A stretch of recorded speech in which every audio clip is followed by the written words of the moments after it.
Abayawe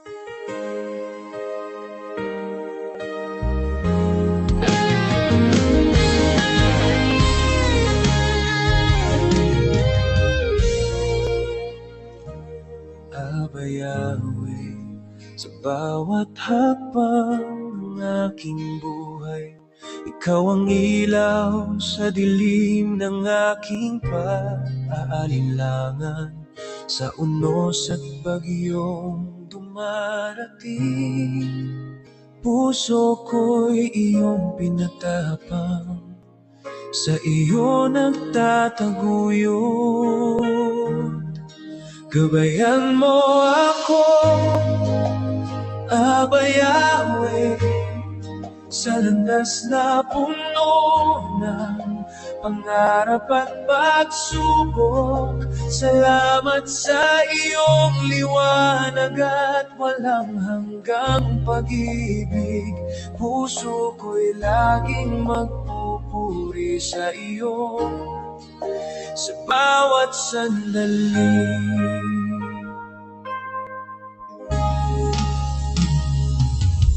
Sa oras ng pangungulila at takot, ikaw ang aking kapanatagan at lakas. Sa bawat hakbang, sa bawat aral ng buhay, natuto akong magtiwala sa iyong gabay. Gabayan mo ako, Abayawe, sa landas na puno ng pangarap at pagsubok. Salamat sa iyong liwanag at walang hanggang pag-ibig. Puso ko'y laging magpupuri sa iyo sa bawat sandali.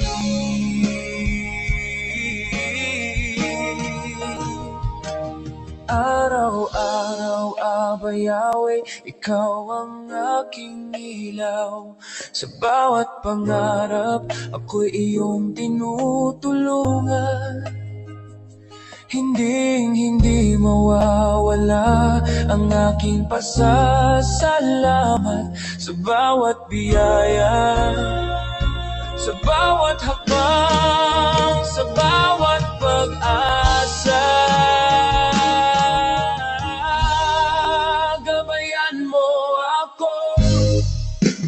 Abayawe, sa landas na puno ng pangarap at pagsubok.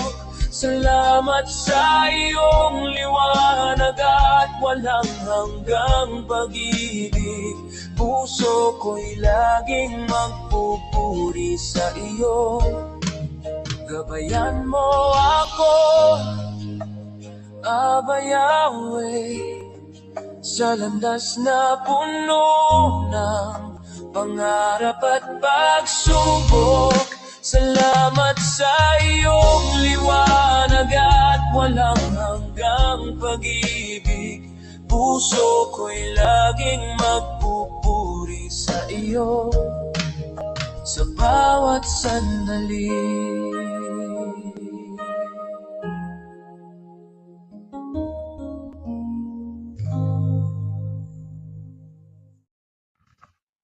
Magandang araw mga kapatid, magandang gabi. Saan po kayo naroon, parte ng mundo? Nawa po ang lahat ay nasa mabuting kalagayan. Salamat po at narito na naman tayong muli upang mag-aral ng salita ng Diyos. Bago po tayo magpatuloy, tayo po muna ay manalangin. Father God in heaven, maraming salamat po. Maraming salamat po sa oras na ito. Pinahintulutan mo kami magsama-sama, magtipon-tipon at makinig ng iyong salita. Lord, sa iyong mga kamay po ay hinahabilin ko ang aking oras ngayon. Tulungan mo ako. Itago mo ako sa iyong likuran. Ikaw ang makita, Lord. Turuan mo ako sa aking mga sasabihin. Ikaw ang kumilos. Ikaw ang siyang magbasbas sa amin. At sa lahat po ng makikinig, naway maintindihan at maunawaan nila ang aming pag-aaralan ngayon. Salamat po ng marami, Lord. Ikaw nga po ang siyang bahala sa amin. Sa Sa iyo ko po itinataas ang lahat ng ito sa pangalan ni Jesus. Amen. Tayo po ay nasa lesson 14 na ng Forerunners. At ang ating topic ngayon ay hearing God's voice clearly. Marinig ng malinaw ang boses ng Panginoon. Amen. Sabi po sa John chapter 10 verse 27, "My sheep listen to my voice. I know and they follow me." Ang aking mga tupa ay nakikinig sa aking tinig. Sila'y aking kilala at sila'y sumusunod sa akin.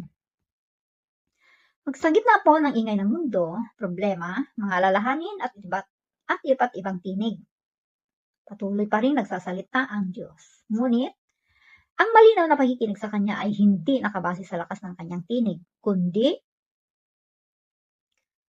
nakabase po ito sa lalim ng ating relasyon sa Kanya. Tulad ng isang tupa, nakilala ang tinig ng kanyang pastol. Ganon din tayo. Habang mas lumalapit tayo sa Diyos sa pamamagitan ng panalangin, pagbabasa ng kanyang salita, at pagsunod, mas nagiging pamilyar tayo sa kanyang tinig. Ang tanong ay, hindi kung nagsasalita pa ba ang Diyos, kundi kung handa ba tayong makinig at sumunod sa Kanya. Icebreaker? Have you ever tried to listen someone in a noisy crowd?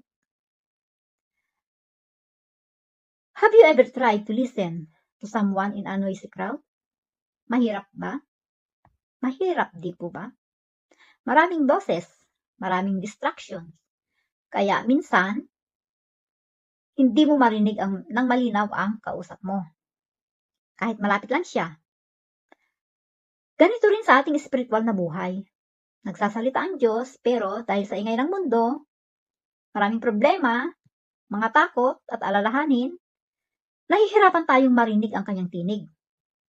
Ayon sa John chapter 10 verse 27, ang aking mga tupa ay nakikinig sa aking tinig. Ibig sabihin, hindi lang basta pakikinig, kundi intentional na pakikinig. Yung may focus at relasyon. Kapag kilala mo ang boses ng isang tao, kahit nasa gitna pa siya ng ingay, makikilala mo pa rin siya. Ganon din ang Diyos. Habang mas napapalapit tayo sa Kanya, mas nagiging malinaw ang Kanyang tinig sa ating puso. Kaya sa gitna ng ingay ng buhay, piliin nating tumahimik sandali. Lumapit sa Kanya at makinig. Dahil ang Kanyang tinig ay nagbibigay ng direksyon at kapayapaan at katiyakan. You can only hear clearly when you focus on the voice you recognize. In the same way, God is always speaking. The question is, are we listening? Madalas, iniisip natin tahimik ang Diyos. Pero ang totoo, siya ay patuloy na nagsasalita. Sa kanyang salita, sa kanyang konsensya, sa ating konsensya, sa mga pangyayari, at sa tahimik na bulong ng Espiritu Santo. Doon siya laging nangungusap sa atin. Amen? Ang hamon ay hindi ang kakulangan ng kanyang tinig, kundi ang ating kahandaan sa pakikinig. Amen? Ang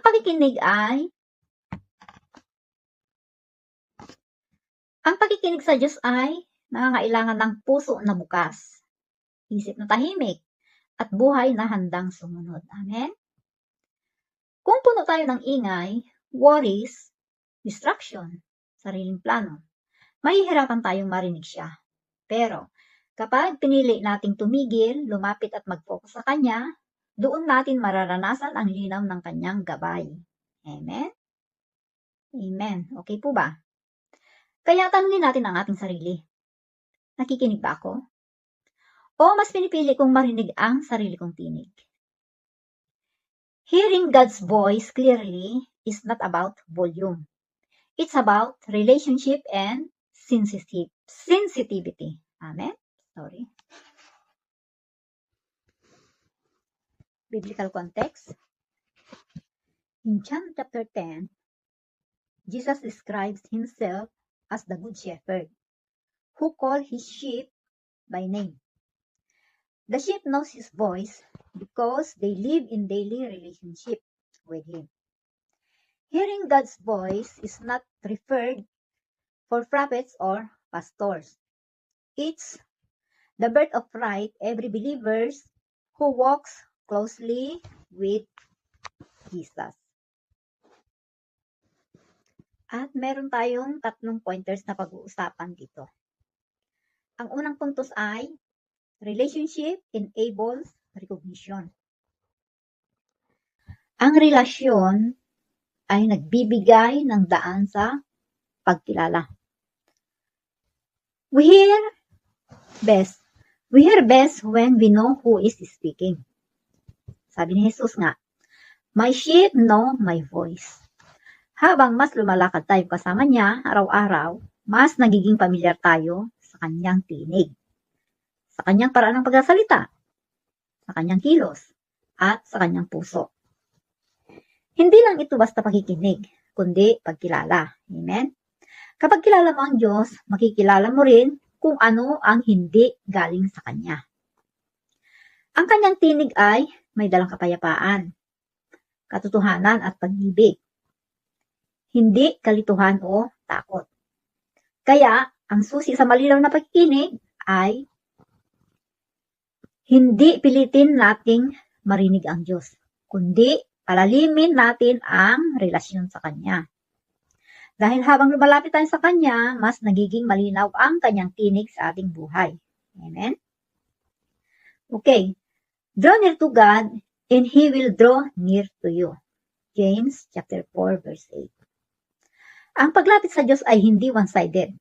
Kapag tayo ay gumawa ng hakbang papalapit sa Kanya, siya din ay lumalapit sa atin. Amen? At sa paglapit na iyon, mas nagiging malinaw ang Kanyang tinig sa ating buhay. Isang magandang halimbawa nito ay si Samuel. Noong una, hindi niya nakikilala ang tinig ng Diyos. Ito ay mababasa natin sa 1 Samuel chapter 3. 1 Samuel chapter 3, tama po. Akala niya si Eli ang tumatawag sa kanya. Paulit-ulit siyang nagkakamali. Hindi dahil wala ang Diyos, kundi dahil hindi pa niya kilala ang tinig. Pero nang turuan siya ni Eli na sumagot, "Speak, Lord, for your servant is listening." Doon nagsimulang makilala ni Samuel ang tinig ng Diyos. Ganito rin sa atin. Minsan, hindi agad malinaw. Minsan, nagkakamali pa tayo. Pero habang patuloy tayong lumalapit sa Diyos, sa panalangin, sa Kanyang salita, at sa pagsunod, unti-unti nating natutunang makilala ang Kanyang tinig. Amen? Ang punto, ang malinaw na pakikinig sa Diyos ay bunga ng patuloy na paglapit sa Kanya. Okay? Application po, spend daily time in prayer and the Word. The more you know God's Word, the clearer His voice becomes. Spiritual principle, intimacy with God sharpens your spiritual hearing. Amen? Pointers number 2, purity removes interference. Ang kadalisayan ay nag-aalis ng pagkagambala. Ang ibig sabihin ng purity removes interference ay kapag malinis ang puso at intensyon natin, mas nagiging malinaw nating naririnig ang tinig ng Diyos. Parang signal lang yan. Kapag maraming interference o noise, mahina o putol-putol ang koneksyon. Choppy ba? Sa spiritual life natin, ang interference ay maaaring kasalanan, compromise, distractions, o maling motibo. Maling motibo. Ito ang mga bagay na humahadlang para marinig nating malinaw ang Diyos. Pero, kapag pinipili nating mamuhay ng may purity, malinis na puso, tamang intensyon, at pagsunod sa Kanya, parang luminaw ang signal. Mas nagiging sensitive tayo sa Kanyang tinig at mas madali nating makilala kung Siya nga ang nagsasalita. Amen? Hindi ibig sabihin perfect tayo, pero willing tayong magpabago at maglinis ng puso sa harap ng Diyos. Okay? Amen? Key thought? Kapag malinis ang puso, malinaw ang pakikinig. At ito po mababasa natin sa Awit chapter 46 verse 10. Be still and know that I am God. Amen. Praise God. Explanation. Quiet your heart removes spiritual noise, bitterness, busyness, or unbelief. God speaks in the stillness of a pure heart. Amen. Spiritual principle. A clean heart creates a clean frequency for divine communication. Pointers number 3 na po tayo. Obedience confirms the voice. Ang pagsunod ay nagpapatunay sa tinig. Ang pagsunod ang nagpapatunay na tunay nating narinig ang Diyos. Hindi tayo nakikinig sa Diyos para lang ma-inform, kundi para ma-transform. Ibig sabihin, hindi sapat na alam lang natin ang kanyang sinasabi. Kailangan itong isabuhay. Amen? Minsan, hinihintay natin ang mas malinaw na signs bago sumunod. Pero ang totoo, mas lumilinaw ang tinig ng Diyos habang tayo ay sumusunod. Ang obedience ang nagko-confirm na tama ang ating narinig. Kapag sumunod tayo, nararanasan natin ang bunga ng kanyang salita, ang kapayapaan, ang direksyon, ang pagbabago ng buhay. Pero kapag hindi tayo sumusunod, kahit malinaw na ang sinabi niya, parang nawawala rin ang linaw. Tama po ba? When we obey what we hear, we prove we truly recognize His voice. Amen? Key thought, charity, clarity comes through obedience. Ang sabi po sa James chapter 1 verse 22, do not merely listen to the word and so deceive yourself. Do what it says. Explanation. Example. Abraham obeyed God's voice even when it didn't make sense, and his obedience brought blessing for generations. Amen. Application. Don't wait for another word of if you haven't obeyed the last one. God reveals more to the obedient. Okay, spiritual principle. Revelation increases with the obedience. Amen. Okay, conclusion na po tayo. God is always speaking through His Word, His Spirit and circumstances. The question is, are we tuned in? When you walk in a relationship, purity and obedience, you will hear His voice with clarity and confidence. Let us be a generation that listens and follows the shepherd's voice whenever He leads. Let us pray, mga kapatid.